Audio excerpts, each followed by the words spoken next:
Halo, semangat pagi Mokleters. Selamat datang di channel yang berisi semua informasi dan tutorial tentang dunia IT. Jangan lupa komen, like, share, dan subscribe untuk mendukung kami membuat video menarik lainnya. Selamat menyaksikan. Selamat pagi Mokleters.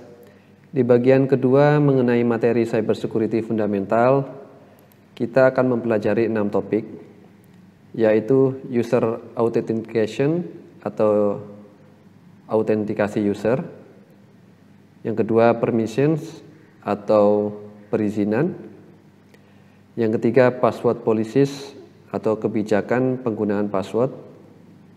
Yang keempat audit policies atau kebijakan penggunaan audit. Yang kelima encryption atau enkripsi data. Dan yang keenam adalah malware atau software yang jahat. Dan untuk memudahkan pemahaman, maka video bagian kedua ini akan saya pisah menjadi 6 video. Baiklah, kita langsung saja belajar mengenai user autentikasi. User autentikasi merupakan tindakan untuk memverifikasi dan identifikasi user. Autentikasi digunakan saat kita masuk ke suatu website atau aplikasi untuk memastikan bahwa yang masuk ke aplikasi adalah user yang sebenarnya. Ada 3 faktor autentikasi yang perlu kita ketahui. Yang pertama, what you know, atau sesuatu yang Anda tahu. Contohnya adalah penggunaan username, password, dan PIN. Yang kedua, what you have, atau sesuatu yang Anda miliki. Contohnya, smart card, token, dan digital certificate. Dan yang ketiga adalah who you are, atau autentikasi biometrics, seperti sidik jari, pengenalan suara, maupun pemindaian retina. Autentikasi menggunakan 2 faktor atau lebih disebut dengan multifaktor autentikasi atau autentikasi 2 faktor. Contohnya adalah penggunaan PIN dan token, di mana PIN merupakan autentikasi what you know dan token merupakan autentikasi what you have.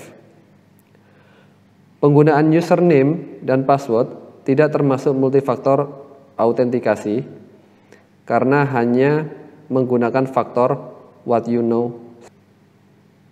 Smart card ada 2 jenis. Yang pertama, smart card berbentuk fisik atau physical smart card. Bentuknya berupa lencana atau mirip kartu ATM Anda yang digunakan dengan cara ditempel, digesek, atau dimasukkan ke dalam perangkat smart card reader sebagai bentuk autentikasi. Yang kedua, smart card virtual, di mana smart card ini menggunakan chip TPM, Trusted Platform Module, yang dipasang pada komputer. Smart card biasanya digunakan sebagai salah satu faktor dalam multifaktor autentikasi. Selanjutnya biometrik, yaitu autentikasi berdasarkan yang ada pada diri Anda. Contohnya adalah sidik jari, pengenalan suara, pemindaian retina, dan pengenalan wajah. Di perangkat komputer terbaru maupun smartphone yang levelnya middle to high, Anda dapat menggunakan autentikasi biometrik untuk mengamankan perangkat Anda. Radius, Remote Authentication Dial-in User Service. Radius digunakan sebagai bentuk protokol keamanan AAA, yaitu Authentication, Authorization, dan Accounting, di mana radius digunakan untuk mengautentikasi koneksi yang berasal dari luar. Contoh penggunaannya adalah dial-in, VPN, web server, dan wireless access point. Pada radius, autentikasi dilakukan di sisi server. Radius yang sering digunakan contohnya adalah TACAX yang dikembangkan oleh Cisco, atau Anda dapat mencoba menggunakan FreeRadius, Router OS, Clearbox, dan lain-lain. Administrative task.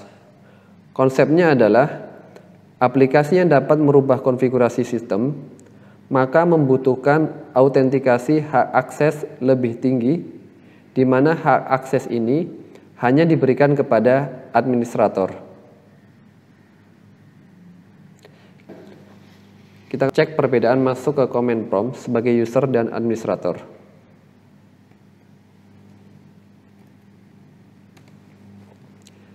Bisa dilihat di sini, saya masuk sebagai user, ketik router add, maka request kita tidak dapat dilakukan karena level kita bukan administrator.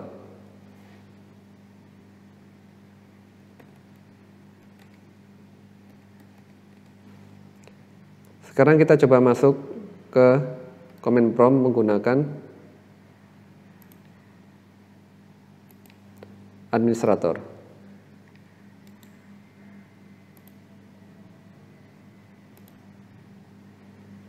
Di sini sudah berubah, kita tidak lagi menjadi user, tapi menjadi sistem 32 atau administrator pada Windows. Kita coba dengan cara yang sama.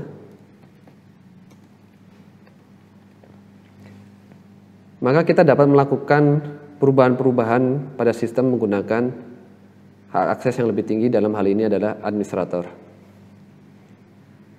Bisa dilihat di sini, kita dapat merubah root, menambahnya atau menghapusnya.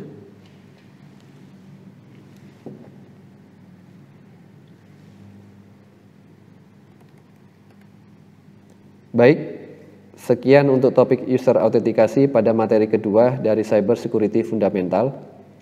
Silahkan menyaksikan video selanjutnya mengenai topik permissions atau perizinan.